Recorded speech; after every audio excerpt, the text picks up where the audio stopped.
Bienvenue à l'émission Un jour à la fois, en compagnie de Luc et son équipe. Bonjour à tous. Ici votre animateur Luc, qui vous souhaite la bienvenue à l'émission Un jour à la fois, une émission radio dédiée au mouvement des alcooliques anonymes.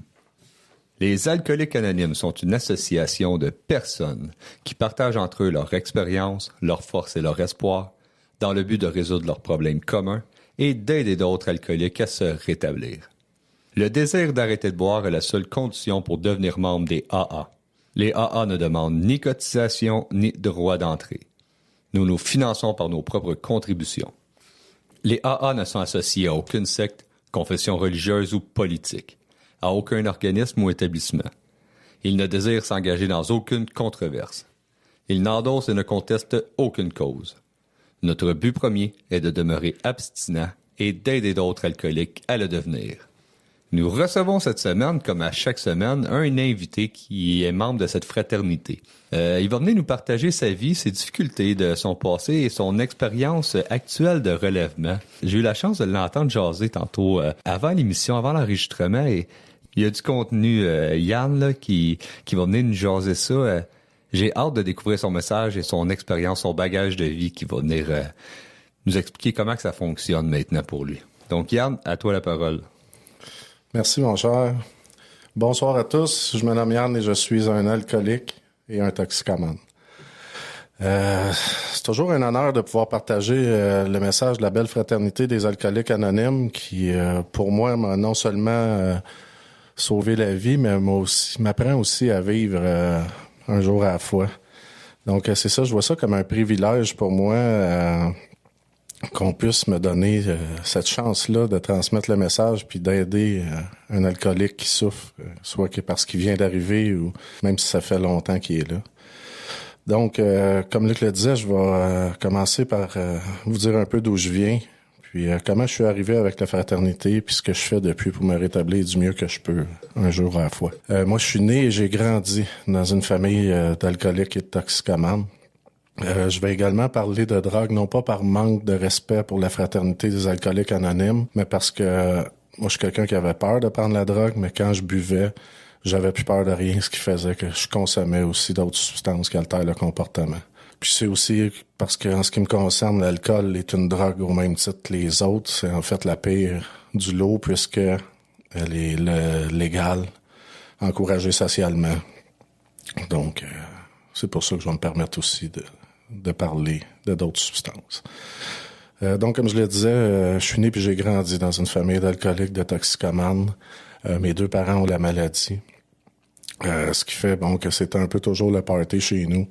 J'ai grandi en pensant que tout ça était normal. Je ne connaissais que ça. Je me rends compte avec le recul que je suis né, j'ai grandi, puis je vais avoir passé ma vie avec des alcooliques, des toxicomanes, des dépendants de toutes sortes, avant dans l'actif, puis maintenant en rétablissement, heureusement. Donc, moi, j'étais un petit enfant plein d'amour. J'aimais tout le monde. J'étais bien sociable. Puis j'ai grandi à la campagne. J'adorais les animaux, la nature. Puis des événements que j'ai subis dans l'enfance ont fait que je me suis refermé sur moi-même dès mon jeune âge, disons, à l'entour de 4-5 ans. Puis à partir de là, c'était plus pareil. Puis j'ai découvert la première substance avec laquelle je me suis, si on veut dire, gelé les émotions, qui était le sucre raffiné. Je me suis mis à devenir une bonne bébête à sucre dans l'enfance, ce qui fait que je suis devenu boboule. Ce qui m'a valu, dès mes premiers jours d'école, à me faire intimider, tout ça. Mais par contre, rapidement, j'ai eu des moments de violence au primaire. Dès les premiers jours d'école, j'étais dans le bureau du directeur, tout ça. Mais j'ai eu la chance d'avoir un beau parcours scolaire parce que moi, je me rends compte avec le recul que la première de toutes mes dépendances, en fait, ça a été la dépendance affective. Je voulais constamment vivre dans le regard des autres. Je voulais toujours avoir la tape dans le dos. J'avais besoin de l'amour des autres, probablement, parce que déjà, à cet âge-là, j'étais pas capable de m'aimer moi-même, t'sais. Donc c'est ça, j'ai eu un beau parcours scolaire. J'avais la chance d'avoir des facilités d'apprentissage, au primaire, au secondaire aussi.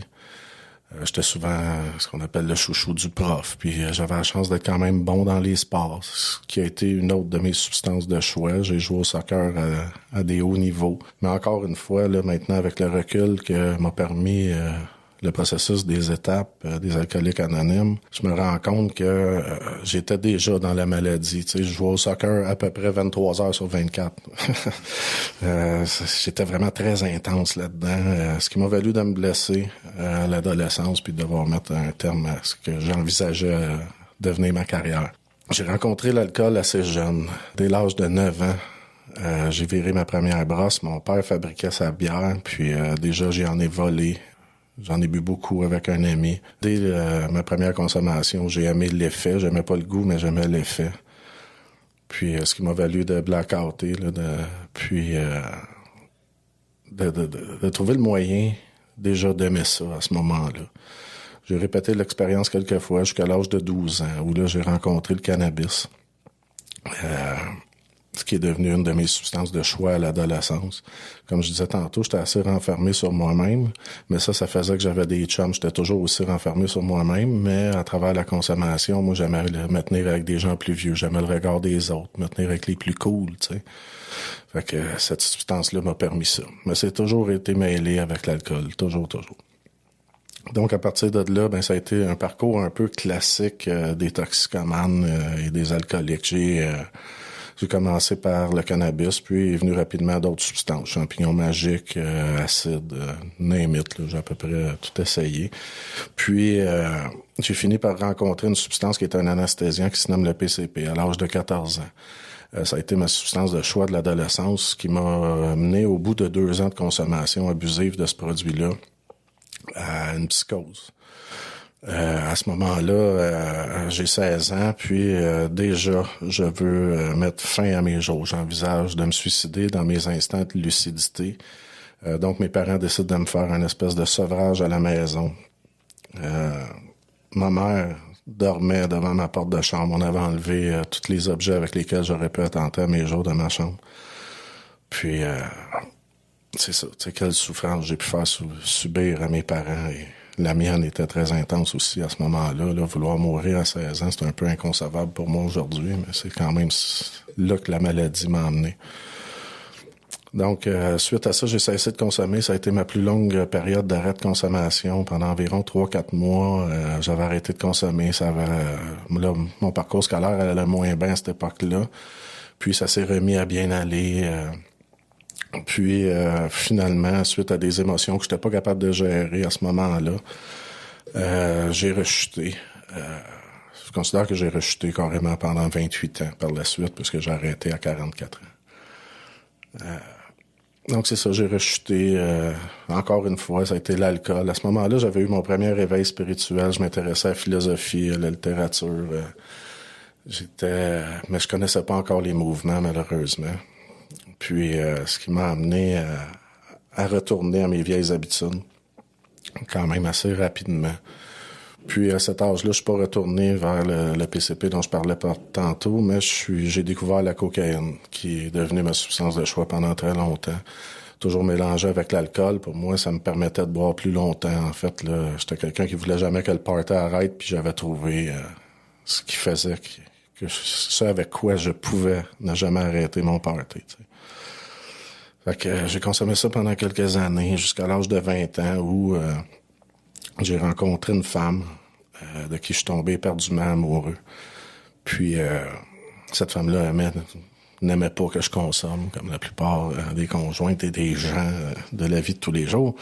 Donc, c'est ça. À ce moment-là, je me suis mis à réduire ma consommation, puis ça faisait un bout de temps, quelques années qu'on était ensemble.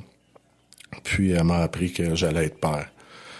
À ce moment-là, j'étais dans une bonne période. J'avais eu des emplois avant.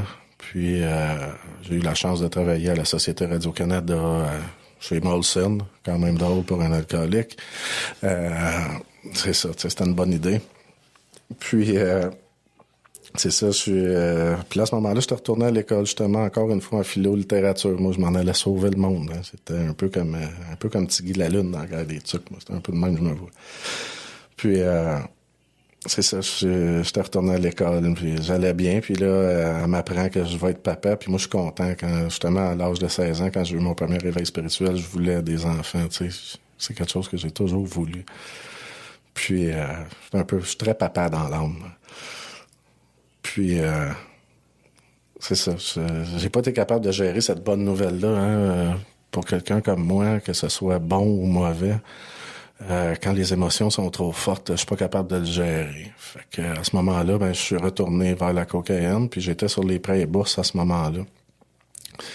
Puis j'ai dépensé l'argent de mes prêts et bourses en drogue et en alcool très rapidement. Puis bon, moi je m'étais vendu l'idée, que c'était pour nourrir ma famille mais c'était pas ça du tout. Je suis retourné travailler parce que j'avais plus d'argent pour aller à l'école. Donc j'ai mis un terme à mon parcours scolaire à ce moment-là pendant un certain temps.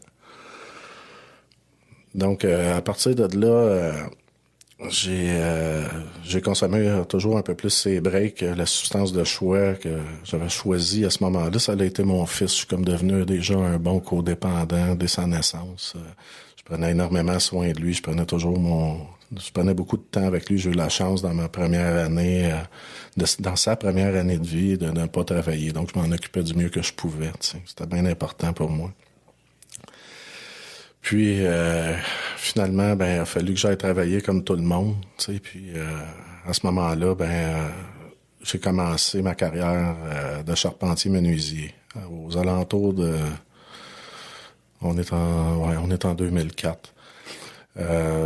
Ça a été un métier qui m'a permis de très bien gagner ma vie à ce moment-là. Puis, c'est un métier que j'ai aimé beaucoup, que j'ai fait pendant plusieurs années, qui m'a permis d'avoir une belle carrière. Mais à ce moment-là, me voyant pas trop aller encore une fois, la maladie s'est dirigée dans le travail. Pour moi, j'ai été un bon workaholic. Je travaillais beaucoup trop d'heures par semaine, alentour de 90 heures. J'étais pas souvent chez nous. Ça a été ça longtemps. Je travaillais 6 jours semaine. La réflexion que j'ai en t'écoutant depuis tantôt, c'est quand on regarde le passé, on se rend compte que tous les signes étaient là, que la maladie est installée depuis longtemps dans ton parcours. À date, c'est ça que j'entends, que c'était là, c'était présent. On va prendre une pause et on revient pour la suite. Je me sentais seule, angoissée, agressive, et je m'apitoyais sur mon sort. Je voulais juste mourir. C'est pourquoi je continuais à boire. Personne n'aurait pu vivre un tel cauchemar. Puis j'ai assisté pour la première fois à une réunion des AA. À mesure qu'elle se racontait, j'ai découvert que toutes ces personnes avaient connu le même enfer. Je n'étais donc pas la seule. Elles m'ont aidé à cesser de boire et m'ont redonné le goût de vivre. Les alcooliques anonymes, ça fonctionne. Cherchez-nous dans l'annuaire téléphonique, dans votre journal ou sur aa.org. Vous écoutez présentement l'émission Un jour à la fois, en compagnie de Luc et son équipe. Nous sommes de retour à l'émission Un jour à la fois. Je vais vous lire un passage des réflexions de Bill. En studio, on demande toujours à notre invité de nous choisir une page dans la littérature et ça a été assez expéditif, Yann. Page 191, les réflexions de Bill, c'est ça qu'on lit. Le commencement de l'humilité. Les 12 étapes renferment peu de vérité absolue. La plupart peuvent être librement interprétées selon l'expérience et le point de vue de chacun. Chaque membre est donc libre de commencer les étapes où il peut et où il veut.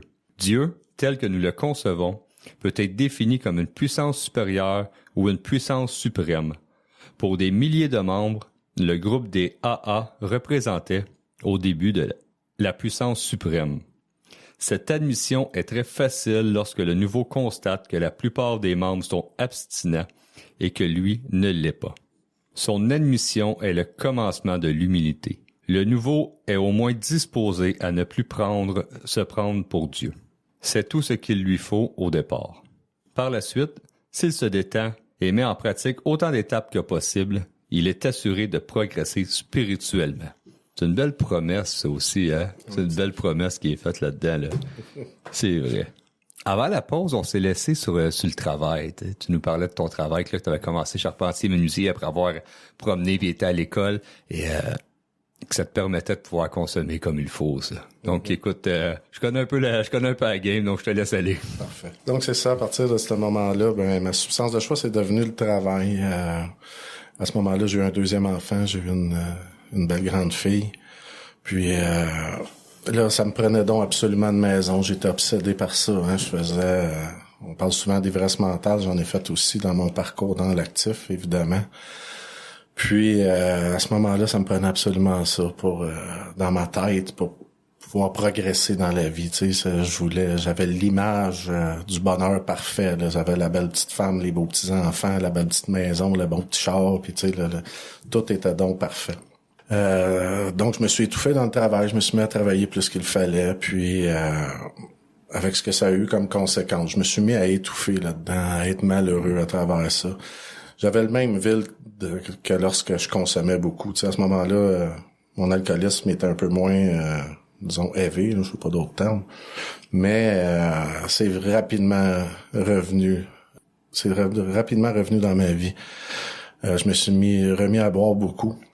Puis à travers ça, ben là, j'ai rencontré une autre femme. On est en 2007, puis une merveilleuse invention est arrivée, Facebook, pour ceux qui en ont entendu parler.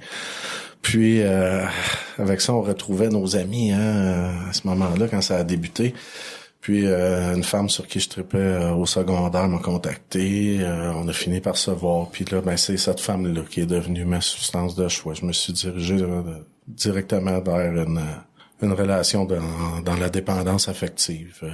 Je voulais toujours être bon à travers ses yeux, parce que moi, ce que moi j'étais à ce moment-là, je le savais même pas.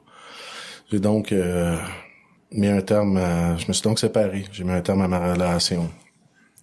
J'ai pour ainsi dire tout perdu à ce moment-là, par dépendance affective. Je voyais plus beaucoup mes enfants, seulement une fin de semaine sur 2. C'était très difficile pour moi comme période. Par contre, là, je m'étais pas séparé pour rien. J'étais dans une autre relation où j'étais pas bien non plus, mais j'aurais pu faire ça bien autrement si j'avais pas été dans la maladie. Donc c'est ça, j'étais avec cette femme-là pendant près de 6 ans. Puis pour réussir à avoir la garde de mes enfants, puis parce que ça m'intéressait, j'ai toujours voulu être enseignant dans la vie, mais je me suis mis à aller enseigner la charpenterie-menuiserie en 2010. Ce qui m'a permis là de penser que j'étais arrivé, pour ainsi dire, au top du monde. Mon ego était plus que démesuré. J'avais ce que je pensais être la femme de mes rêves. On avait fait une famille reconstituée qui se tenait. J'avais encore une fois la belle grosse maison, la belle grosse voiture et tout ça. Tu sais, fait que là, tout le bonheur qui était à l'extérieur de moi, je pensais que tout ça était parfait. Mais mes vieux comportements sont revenus à la charge encore une fois. Et à travers la consommation, et à travers d'autres femmes. Donc, j'ai été encore une fois infidèle à ce moment-là. Le sexe était aussi une substance de choix pour moi. La maladie s'est beaucoup dirigée là-dedans dans ces années-là. Ce qui fait que j'ai vécu une autre séparation difficile où j'ai encore une fois tout perdu. Puis à ce moment-là, ben j'ai même perdu mon emploi d'enseignant parce que j'étais plus capable d'enseigner. J'ai démissionné, mais on me le recommandait fortement. J'ai donc obtempéré, puis j'ai décidé de retourner sur les chantiers de construction et de redevenir un bon workaholic pour encore une fois me refaire de l'argent puis me racheter encore une fois le rêve qui était à l'extérieur de moi. On apprend de ses erreurs, j'ai tendance à les commettre de plusieurs reprises pour être bien sûr de bien comprendre. Donc à ce moment-là, j'ai travaillé fort, puis parallèlement à ça, je m'étais même mis à vendre des stupéfiants pour être capable de payer ma consommation parce que j'étais pas capable d'arriver. La cocaïne est revenue, ça a été mon plus grand bas fond à ce moment-là. Pour moi, le projet était de me suicider à l'alcool, à la cocaïne, avec les substances, parce que j'avais pas le guts de le faire, que ce soit avec une arme ou quoi que ce soit. Donc le projet c'était ça, c'était vraiment de me suicider à l'alcool, de me tuer à petit feu, mais je voulais aller quand même assez vite, donc j'ai rajouté d'autres substances pour m'aider. Puis ça a été 2 années vraiment d'enfer qui m'ont mené encore une fois dans une certaine forme de folie où j'ai passé proche de perdre la garde complètement de mes enfants. À ce moment-là, j'ai la garde partagée de mes enfants que je suis allé chercher pendant la période que j'enseignais. Puis ça m'a amené à commettre un acte de violence sur une chicane de bar qui a mal viré. Puis la personne a porté plainte, puis ce qui m'a valu de faire de la prison, des travaux communautaires. Enfin, ça a été un bon bas-fond, puisque ça a été la première fois où je suis allé chercher de l'aide. À ce moment-là, on est en 2016, puis il y a un organisme dans mon coin de pays qui s'appelle Le Virage, où j'ai été demander de l'aide. Puis on m'a proposé, avec ce que je disais que je consommais à l'époque, de prendre une thérapie fermée, que c'est ce que j'avais de besoin. Puis moi, j'étais prêt à embarquer dans le processus, mais il fallait que ce soit telle date, je déménageais ce jour-là. Donc, on m'a dit je retombais en bas de la liste. Évidemment, mon gros ego a acheté ça immédiatement. Puis, je suis reparti, mais plus sur les breaks. Puis, on a essayé... j'ai eu un intervenant en externe pendant plusieurs mois. Puis lui, bon, il m'a proposé la réduction des méfaits. Parce qu'il voyait bien que pour moi, l'abstinence, on dirait que je pouvais pas le concevoir à ce moment-là. Ça a fait son bonhomme de chemin. Par contre, c'était pas pour moi. Je marquais mes petites consommations sur mon calendrier puis tout ça, mais étonnamment, il y avait des trous dans le calendrier, puis c'était toujours les jours où je consommais le plus. C'était drôlement fait, ce calendrier-là. J'étais loin de la rigoureuse honnêteté, tu sais. Mais au moins, la graine était semée. Puis, à ce moment-là, j'ai rencontré une autre femme. Puis, je me suis embarqué dans une autre relation toxique où je m'oubliais beaucoup, puis elle aussi s'oubliait beaucoup. Où on consommait beaucoup, principalement de l'alcool à ce moment-là. Ça a été une longue relation qui a duré quand même 6 ans. Où je me suis manqué de respect à toutes sortes d'autres écarts au niveau affectif. J'ai essayé des choses qui me correspondaient pas, le polyamour, ces choses-là. J'ai essayé aussi au niveau sexuel. Là. On est allé très loin dans notre déchéance là-dedans, souvent parce que l'alcool nous dégênait, mais après ça, on se sentait vraiment pas bien. Ça pouvait durer des semaines par la suite. Je considère même que avec le recul, je me suis comme auto-violé à ce moment-là, tellement que je m'aimais pas. Tu sais, c'est ça que la maladie m'a fait. Elle faisait que je pensais que je valais pas la peine d'exister. Puis finalement, on a décidé, après le COVID, en 2022, de mettre un terme à cette relation-là, d'un commun accord. On avait eu la chance, là, grâce à la flambée des prix de l'immobilier, de faire beaucoup d'argent durant la période du COVID. Fait que un bon alcoolique comme moi, qui tombe tout seul, avec beaucoup d'argent et des émotions difficiles à gérer, mon grand-père est mort à cette époque-là aussi. Ça n'a pas duré très longtemps. Ça a été une dérape qui a duré à peu près 1 an. Puis là, je m'en retournais au même point où j'étais quand j'avais demandé de l'aide en 2014 au virage. J'avais recommencé. Là, j'avais des segments un peu partout. Le sang me sortait d'à peu près tout le corps. Puis moi, je m'étais fait une promesse. C'était de jamais consommer avec mon fils. J'ai consommé avec mon père, puis je m'étais promis de jamais consommer avec mon fils. Puis ça a été une promesse d'ivrogne, évidemment. On avait consommé ensemble un soir, puis c'est arrivé à quelques reprises. Puis un soir, ça faisait quelques jours que j'avais pas dormi. Puis mon fils m'a regardé avec ses beaux grands yeux bleus, puis il m'a dit tu sais, papa, ça serait le fun que tu te rendes jusqu'à 45 ans. Fait que là, à ce moment-là, enfin, les genoux m'ont lâché. Là, j'ai décidé d'aller chercher de l'aide. C'était un dimanche matin qu'il m'avait dit ça. Puis le lendemain, j'appelais dans une maison de thérapie, à la maison Jean Lapointe, pour aller faire une thérapie. Entre-temps, j'avais été faire un ami qui avait été faire sa thérapie là, puis j'avais été faire mon premier meeting quelque temps avant cet événement-là. Puis dès mon premier meeting, moi, ça m'avait fait du bien. Je m'étais senti bien dans une salle. C'est sûr, quand j'étais rentré, j'avais trouvé ça un peu bizarre, là, les écriteaux médiévaux, ça parlait de Dieu. Je trouvais ça rough, tu sais. Je me demandais, t'es-tu vraiment rendu là? Mais oui, j'étais rendu là. Je me souviens encore, l'animatrice, un stage dans cette salle-là, puis je la regardais, puis elle avait dit devant tout le monde, je suis nerveuse. Elle se montrait vulnérable devant tout le monde. Mais moi, ça, je croyais pas ça possible, tu sais, avec l'ego que j'avais à ce moment-là. Puis ça m'a fait beaucoup de bien lorsqu'elle a dit ça. Puis l'homme qui a partagé ce soir-là parlait de tous les voyages qu'il avait faits, tu sais, depuis qu'il était en rétablissement. C'est quelqu'un qui avait une 30aine d'années de sobriété. Puis ça, moi, ça a eu énormément d'attrait pour moi, tu sais. J'ai voulu voyager beaucoup, des voyages. J'en ai bu un paquet, j'en ai sniffé un autre paquet, mais je suis pas allé bien loin, tu sais. Fait que ça m'avait fait du bien. Ça aussi, ça avait semé une autre graine vers la sobriété, vers le fait de me choisir. Fait que à partir de là, c'est ça, mon fils m'a dit ça, puis j'ai appelé à la maison de thérapie. Puis là, on me disait que j'étais pas rentré 2 semaines plus tard. Moi, j'avais des vacances de prévues. C'est ça, je leur ai demandé pour rentrer 3 semaines plus tard, ce qui arriva le 23 juin 2023. Je me reconnais beaucoup là, qu'est-ce que tu dis, ce deuxième segment-là, là. C'est venu me chercher, tu sais, on a des vies, je me rends compte qu'on a des vies quand même semblables et ça me fait beaucoup réfléchir. Merci à toi de me faire réfléchir, c'est un cadeau que j'ai en ce moment. On va prendre une pause et on revient. Comme une force de la nature, l'alcool commence à détruire notre monde. Le chaos nous envahit. Nous perdons le contrôle de notre vie. Mais on peut arrêter la tempête.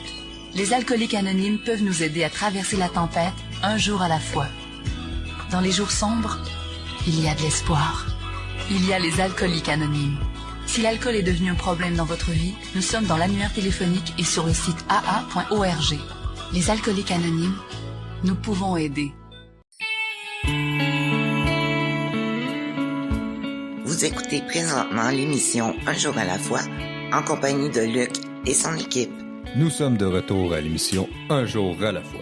Je vous invite à visiter notre site internet unjouralafoi-émission.org. Vous allez avoir accès à nos podcasts qui contiennent toutes les émissions de l'année en cours, ainsi qu'à notre banque de fichiers de partage archivés de 2017 à aujourd'hui.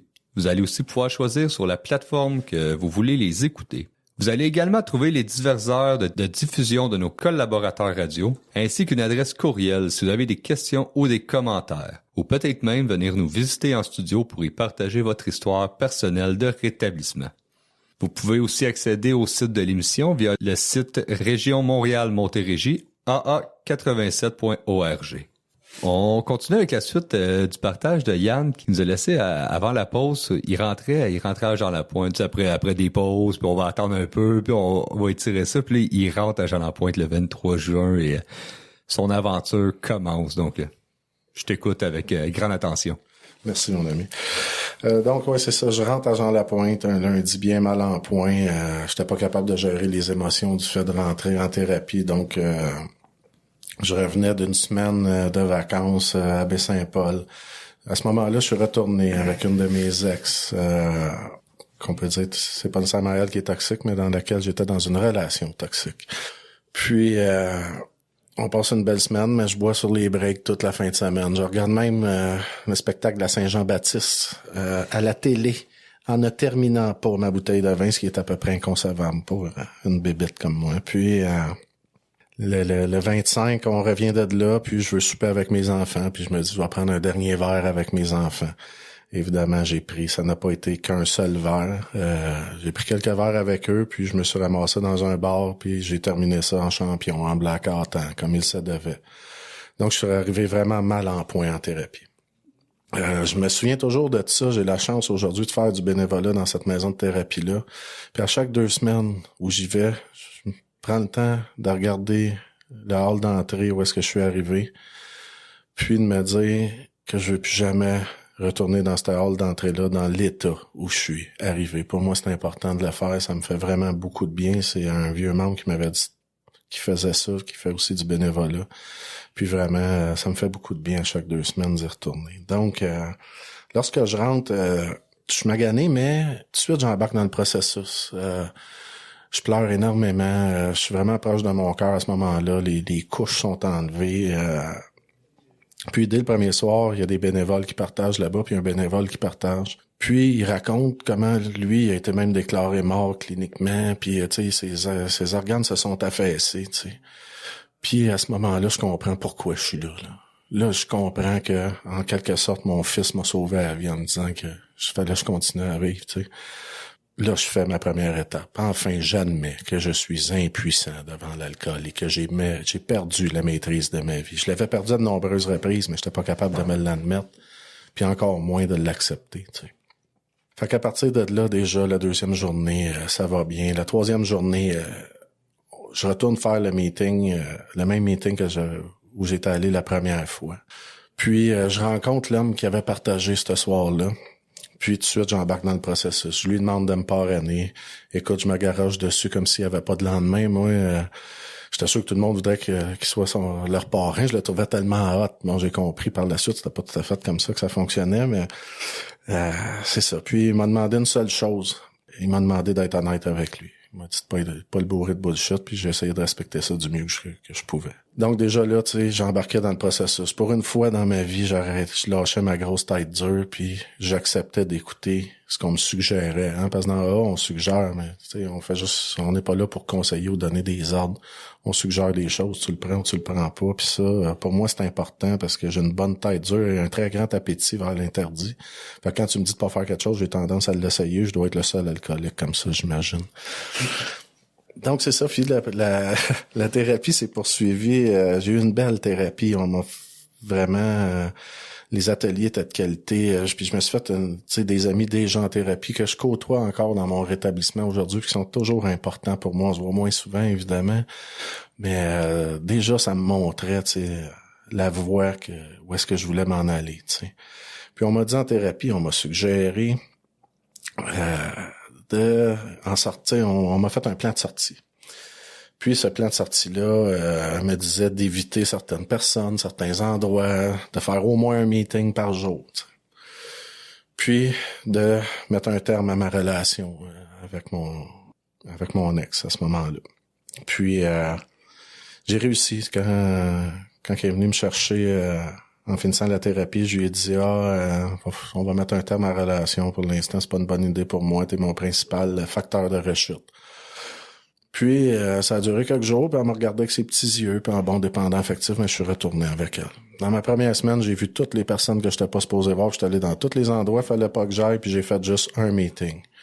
Donc le lundi matin suivant, je suis sorti un lundi, le lundi matin suivant, là je graffinais. Là, je voyais que pour moi, c'était vraiment plus une option. Puis pour moi, le malheur, c'était plus une option. Ça me tentait plus d'être malheureux. Fait que j'ai commencé à voler de mes propres ailes. J'avais fait un meeting avec des amis qui étaient déjà dans les mouvements. Puis je suis allé faire un petit meeting dans mon coin de pays sous l'heure du midi, où j'ai été accueilli vraiment de belle façon. Un beau groupe. Ils m'ont fait beaucoup de bien. Puis à partir de là, j'ai décidé de vraiment embarquer dans le processus. Hein? On dit dans le gros livre, à la page 361, troisième paragraphe, de faire 90 réunions en 90 jours. Moi, comme je suis assez intense, j'ai à peu près doublé la mise, tu sais. Mais j'avais besoin de ça pour moi, pour me faire une base solide dans mon rétablissement. Puis, ça m'a beaucoup aidé. J'ai rencontré beaucoup de gens, ce qui m'a amené à aller dans des congrès. Puis, je me suis fait un bon cercle d'amis. Mais moi, ce qui a vraiment fait, si on peut dire, décoller mon rétablissement, ça a été l'implication. C'est là que je me suis vraiment fait des amis en allant dans des after-meetings. J'ai rencontré des gens extraordinaires dans la fraternité des AA, mais aussi dans d'autres fraternités. Puis, cette base solide-là que je me suis faite pendant les 4 premiers mois, elle m'a permis d'enfin rentrer vraiment dans le processus des étapes. Pour moi, la première, comme je disais tantôt, je l'ai faite en thérapie. La deuxième, je considère aussi que je l'avais faite en partie en thérapie. La troisième, elle, j'étais pas encore rendu là. Pour moi, un gros ego comme j'avais, en remettre ma volonté et ma vie aux soins de Dieu, ouf, là, ça, je trouvais ça rough, tu sais. Puis j'avais encore une petite tête de cochon. Puis à ce moment-là, je me confiais pas beaucoup non plus à mon parrain. Par contre, j'avais la chance d'être bien entouré, puis de me confier à des amis, tout ça. Mais je faisais énormément de meetings, mais malgré ça, je sentais le même vide, là, le vide qui, quand je consommais, me portait à boire et à consommer, tu sais, ou à me diriger vers d'autres substances de choix, que ce soit les femmes ou le travail. Puis, c'est à partir du moment où vraiment, quand je me suis impliqué, puis parallèlement à ça, où j'ai décidé de vraiment donner ma vie et ma volonté aux soins de Dieu, où là, j'ai complètement perdu la soif. Ça a vraiment fait décoller mon rétablissement à ce moment-là. Je me souviens encore de ce moment-là, tu sais, ça a été comme une révélation. J'ai beaucoup pleuré, tu sais. On parle souvent des éveils spirituels comme s'il y avait des petites lumières et puis tout, là, mais il y aura pas de licorne non plus, là, tu sais. Moi, j'ai beaucoup pleuré, mais enfin, je me suis découvert, tu sais. Fait que à partir de là, je faisais encore beaucoup de meetings. J'ai pris le café dans 2 meetings, puis j'ai commencé à animer dans le même mois. On est en septembre dernier, ce qui encore une fois m'a permis là de connaître plein de gens. Puis maintenant, mon implication préférée, moi, c'est l'animation. J'aime beaucoup animer, j'aime faire partager des gens que j'aime, que je rencontre dans mon rétablissement, qui ont des parcours complètement différents des miens, mais où je me retrouve énormément aussi. Hein. On vient tous de la même souffrance. Malheureusement, on est tous un peu comme ça. Hein. On apprend par la souffrance. Donc, c'est ça. À partir de ce moment-là, ben là, j'ai été sur, encore une fois, tu sais, il y en a qui appellent ça le pink cloud, hein. J'étais sur une belle chaire de rétablissement. Ce qui m'a amené à faire du meeting un peu partout. Je suis même descendu à Sept-Îles faire du meeting avec des gens avec qui j'étais en thérapie, puis avec une femme que j'ai rencontrée là dans mon rétablissement, qui avait déjà eu sa maison de thérapie, tout ça. Tu sais, ça a été des beaux moments. Mais je voyais à ce moment-là que, tu sais, j'étais encore dans l'ivresse mentale, là. J'étais très intense encore à ce moment-là. Puis je me suis mis à ce moment-là aussi, j'ai commencé mes premiers partages. Puis mes partages, ils me permettent tout le temps de voir où est-ce que je suis rendu dans mon rétablissement. Je trouve que c'est une belle chance que j'ai. Tu sais, j'en ai en 10 mois, j'en ai environ une trentaine de faits. Tu sais, puis j'ai partagé dans quand même des gros meetings là ici. C'est une grosse chance aussi de pouvoir m'exprimer. Puis chaque fois, ça m'apporte quelque chose, tu sais. Ne serait-ce qu'aujourd'hui, la rencontre déjà, tu sais, ça va m'avoir apporté quelque chose. Puis ça me permet de voir où est-ce que je suis situé dans mon rétablissement. Puis c'est ça, la partie où j'étais ben high a fini par redescendre, tu sais, justement en partageant dans un gros meeting qu'il y a à la maison Jean Lapointe dans une autre fraternité. J'étais en train de partager, puis je me rendais compte en partageant que je disais un peu aux gens quoi faire, mais que je le faisais pas nécessairement moi, tu sais. Parce que j'avais négligé des étapes qui sont très importantes. Les 3 dernières étapes, principalement la 10e, pour moi, est d'une importance capitale, hein, de faire mon inventaire et de promptement admettre mes torts. Si je fais pas ça, je suis sujet à l'ivresse mentale, qui est une manifestation de la maladie de l'alcoolisme, mais bien à jeun, tu sais. Puis à ce moment-là, quand j'ai réalisé ça, ben ça m'a permis d'enfin asseoir mon rétablissement, de me calmer, de poursuivre, de continuer de faire beaucoup de réunions, mais il y avait plus le même sens, tu sais, au-delà de l'implication, là j'étais vraiment là, tu sais, j'étais centré sur mon rétablissement, davantage sur mes besoins. À partir de là, le plus beau cadeau de mon rétablissement m'est arrivé, ça a été de commencer à m'aimer moi-même. Ça, pour moi, c'est vraiment le plus beau cadeau que les alcooliques anonymes m'ont fait. Parce que moi, je viens pas de base avec ça, l'amour de moi-même, tu sais. C'est vous autres qui me l'avez installé, puis moi, sans vous, là, j'ai pas ça du tout. Wow! On voit la gradation, on voit l'évolution dans ton cheminement, tu sais, de partir d'arrêter de consommer, sortir de la thérapie, puis tu sais, les étapes que ça prend, le travail, le cheminement au travers de ça. J'aime ça, entendre ça. J'aime ça que tu nous parles là-dedans, que tu nous ramènes des étapes aussi. Comme on a dit au début, très bon contenu. On prend une pause et on revient pour le dernier segment. Si l'alcool a perdu de son charme pour toi et si tu ne peux pas arrêter de boire, j'ai fait quelque chose et ma vie a changé. J'ai maintenant des amis qui m'acceptent pour ce que je suis. Nous sommes dans l'annuaire téléphonique, votre journal local ou sur le web. Les alcooliques anonymes.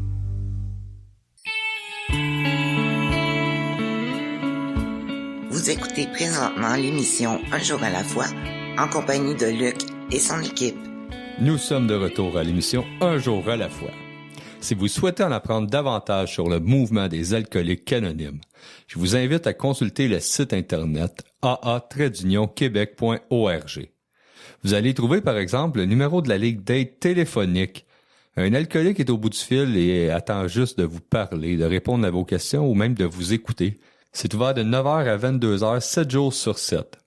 Vous allez aussi trouver sur le site internet la liste des réunions près de chez vous, sur Zoom.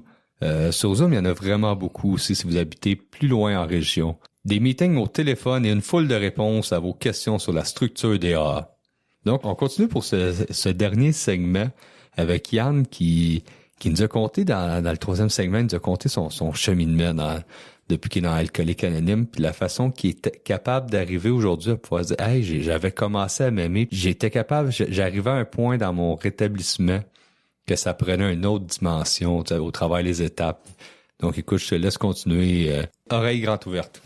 Merci. Donc c'est ça, vous m'avez fait ce beau cadeau-là qui est de l'amour de soi à partir de ce moment-là. Évidemment, c'est pas toujours parfait. C'est un travail quotidien, hein? C'est pour ça aussi qu'on marche un jour à la fois, je pense. Mais c'est vraiment un très beau cadeau du rétablissement. Ils sont nombreux, les cadeaux du rétablissement. J'y reviendrai à la fin. Donc c'est ça, à ce moment-là, je suis rendu que j'ai fait ma 3e étape. Mais encore une fois, ça graffigne. Souvent, je me sens vide. J'ai encore le vide. Je décide finalement, suite à un partage que j'entends dans un congrès dans mon coin de pays, encore une fois. Mon parrain m'avait donné de l'alcoolisme à la paix et la sérénité de Jacques T. Il m'avait dit, tu peux faire ta 4e avec ça, mais c'est long, tu sais. Puis moi, j'avais essayé toutes sortes d'affaires, tu sais. J'y mettais un doigt, mais on dirait que, tu sais, j'osais pas trop y aller complètement, tu sais, j'avais peur un peu de tout ce qui sortirait de ça, tu sais, de mes 30 années et plus de consommation. Puis finalement, l'homme qui partageait était un de ses filleuls, Jacques T. Puis il parlait de la 4e étape dans son partage. Je me souviens pas de tout ce qu'il a dit, mais ça a été assez pour que je vois ça comme un signe. Puis à partir de là, quelques jours, c'est pas directement le lendemain, j'ai commencé l'écriture de ma 4e étape. Ça n'a pas été aussi long que je pensais, ni si ardu que je pensais. Ça demeure mon histoire, tu sais, c'était pas si difficile que ça. Puis, au bout de ça, quelle libération. Ah, que ça m'a fait du bien, j'aurais dû le faire avant, tu sais, mais bon, chaque chose en son temps. Là, à partir de là, je gaffais à faire aussi ma 5e. Je savais pas à qui je devais confier ça, hein. On dit adieu à un autre être humain. Je me cherchais l'être humain parfait, tu sais, puis on dirait que je voulais pas le faire avec mon parrain à ce moment-là, j'avais de la misère à me confier à lui, puis fait que moi, la façon que j'ai fonctionné, j'ai décidé de la donner à quelques personnes différentes.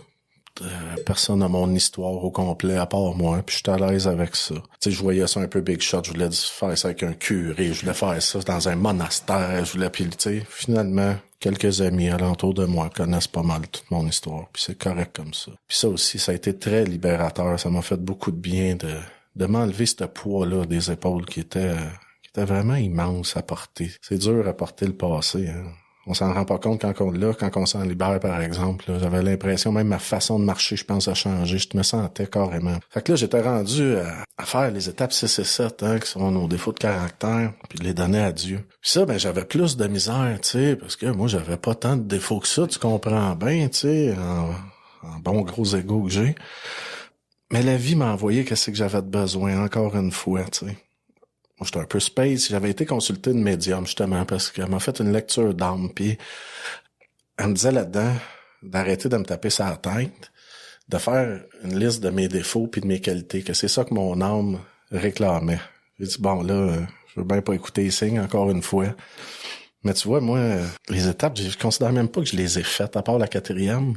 Les autres, je les ai vécues, tu sais, c'est un mode de vie, puis moi, je l'ai vraiment vécu à travers le mouvement. Fait que j'ai fait ça, j'ai fait ma liste. C'est une autre libération, je pense que c'est à ça que ça sert, les étapes, hein, du milieu, là, ça sert à se libérer de notre passé, beaucoup. Fait que suite à ça, ça a été une autre libération, ça m'a fait beaucoup de... Pour ma 8e étape, moi, j'avais déjà fait ma liste en faisant ma 4e, tu sais, j'avais fait un peu du 2 pour 1. Puis pour les amendes honorables, je les ai faites aux personnes que j'aimais le plus. Pour tout de suite, ça me convient. Les autres, s'ils se pointent dans ma vie, fort probablement que la vie va les mettre sur mon chemin si j'ai besoin de faire d'autres amendes honorables. Mais j'ai fait mes amendes honorables à mes parents, à mes enfants, puis à mes anciennes amoureuses, ceux qui ont souffert le plus de mon alcoolisme, de ma toxicomanie. Puis ça aussi, quelle libération que je ne voulais pas faire. Mais ça s'est fait un peu tout seul. On dirait que j'ai eu des flashs. Je l'ai fait de façon différente. Pour mes parents, ça a été assez facile. Ils étaient tellement contents que j'arrête de me maganer, tu sais, de pas voir leur fils partir, même à 44 ans, ben ça la brosse avec son auto, puis tu sais, à faire des affaires qui ont pas de bon sens, d'être encore adolescent à 44 ans, tu sais. Juste ça, pour eux autres, c'était déjà beau. J'ai pris le temps de m'excuser. J'ai aussi pris le temps avec mes enfants. Puis ça a été vraiment... des beaux moments. Tu sais, je me souviens encore du visage de ma fille qui me regarde pleine d'admiration. Puis je voyais aussi qu'elle se sentait libérée de mon alcoolisme. Tu sais, c'est fou l'impact qu'on peut avoir sur son entourage. Puis ça aussi, ça a tellement été libérateur. Fait que là, ce que je peux faire le mieux, moi, pour continuer à me rétablir, c'est justement de jamais oublier ça. Tu sais, de jamais oublier ces beaux moments-là. Le rétablissement me procure. Chaque jour, il m'arrive de belles choses, tu sais. Les cadeaux du rétablissement sont grands, comme je te disais. J'ai renoué, tu sais, avec des amis avec qui j'étais dans la consommation. Ça a été un de mes plus beaux cadeaux aussi, tu sais, avec qui je chemine. Puis ça, d'être capable de se donner de l'amour à soi-même et à des gens qu'on aime, mais vraiment profondément et sincèrement, pas juste pour le fronter un vin ou pour au contraire le payer à la bière juste pour qu'il soit là, tu sais, c'est une énorme différence, tu sais. Je me rends compte que des gens que j'avais sous-estimés sont vraiment des êtres humains extraordinaires. Puis ce qui fait que je constate que moi aussi je suis ça, tu sais. Je suis un être humain extraordinaire et incroyable. Ça fait du bien, ça aussi. Il est temps que je comprenne. Un autre des beaux cadeaux de rétablissement pour moi, mes 2 parents qui sont des alcooliques de longue date ont arrêté de consommer. Les 2 ont cessé de boire. Ma mère, on a 4 jours de différence de sobriété. Elle, dès que je suis rentré en thérapie, elle a décidé d'arrêter de boire. Elle fait pas de mouvement, mais tu sais, c'est bien correct, là, tu sais. Pour moi, c'est important de s'approprier son rétablissement, puis elle, c'est ça qu'elle a décidé de faire pour arrêter de boire, puis c'est parfait comme ça. Mon père aussi a arrêté de boire, chose que j'aurais jamais cru possible. Ça me fait vraiment du bien, puis on a des belles discussions. Je reviens justement de rendez-vous à l'hôpital avec lui, puis ça m'a fait du bien, tu sais, puis on a discuté de choses pas faciles. Ça aussi, c'est libérateur. Mes relations se sont tellement améliorées avec mon entourage. Puis, mes enfants ont cessé de consommer. Mon fils a cessé de boire aussi. Pris son 30 jours il y a quelques jours. Puis c'était tellement un beau moment pour moi là, de pouvoir lui donner ça. Il m'a demandé de lui donner. C'était un honneur. C'était sur un cœur de papa. C'est incroyable. Le cadeau que vous m'avez fait cette journée-là, tu sais.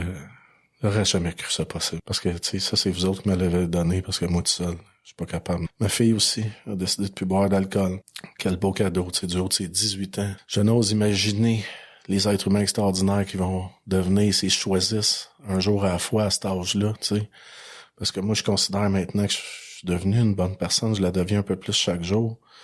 Mais en choisissant jeune comme ça, tu sais, il est jamais trop tard pour bien faire, mais il est jamais trop tôt non plus, tu sais. J'ai beaucoup d'admiration pour les jeunes membres qui choisissent tôt, puis qui ont des cheminements, là, c'est beau de les voir aller, ça vient vraiment me chercher, ça vient vraiment Mais le plus beau cadeau, comme je vous disais, c'est d'enfin apprendre à m'aimer moi-même, tu sais. J'aurais pas cru ça possible. Moi, à base, tu sais, ça s'est rendu jusqu'à vouloir mourir, fait que de m'aimer moi-même un jour à la fois, d'arrêter de me taper sur la tête à tous les fois que je fais une petite erreur, parce que j'en fais encore, ça c'est sûr, tu sais. Mais ce programme-là, il est bien fait, il me permet de me voir aller, tu sais. Puis moi, pour pas faire d'ivresse mentale, la seule solution que j'ai trouvée, c'est les 3 dernières étapes que je me dois de faire à tous les jours ou le plus souvent possible. Je le disais, moi, la 10e étape, pendant un bout de temps, j'avais entendu dans un meeting, moi, je fais ça dans ma tête, la 10e étape. Puis moi, tout de suite, évidemment, mon gros ego, il a acheté ça, mon crosseur, hein. Oui, je vais faire ça dans ma tête, jusqu'à temps que je finisse par plus la faire pantoute. Dernièrement, j'ai pris mon 9 mois d'abstinence, tu sais. Ça m'a permis parce que j'ai recommencé à faire ma 10e étape. Puis j'ai pris, j'avais entendu une conférence de Daniel Harvey sur l'ivresse mentale, puis il disait là-dedans de prendre ses cahiers de 10e étape puis de les relire. Il disait qu'un gâteau, un jeton, ça dessoule. Puis c'est vrai, c'est ça que ça m'a fait, tu sais. J'ai pris mon 9 mois, puis j'ai vu tout le chemin parcouru. Et quel chemin parcouru. Tu sais, je suis fier de moi, je suis fier de ce que vous avez fait de moi. Mais je vois aussi, tu sais, que je suis loin d'être guéri, que j'ai encore bien des choses à régler, à gérer un jour à la fois, qu'il m'arrive encore d'avoir des fixations, que ce soit par rapport à des objets. Tu vois, je me suis acheté une voiture beaucoup trop chère pour mes moyens, parce que j'ai été en ivresse mentale, ça me prenait non un char, là, parce que j'étais passé dans le programme, parce que j'ai pas pris le temps de penser, méditer, penser, tu sais. Celle-là est primordiale pour moi, la 10e, puis c'est ça fait vraiment du bien. Moi, non seulement c'est libérateur sur le coup, mais de se voir aller après ça aussi, ça fait du bien. Tu sais, c'est encourageant, puis ça nous permet de voir où est-ce qu'on est rendu dans notre établissement. La 11e étape aussi, pour moi, est primordiale. J'aurais jamais cru, tu sais, si on m'avait dit ça il y a 1 an, que je prendrais le temps de prier, de méditer autant.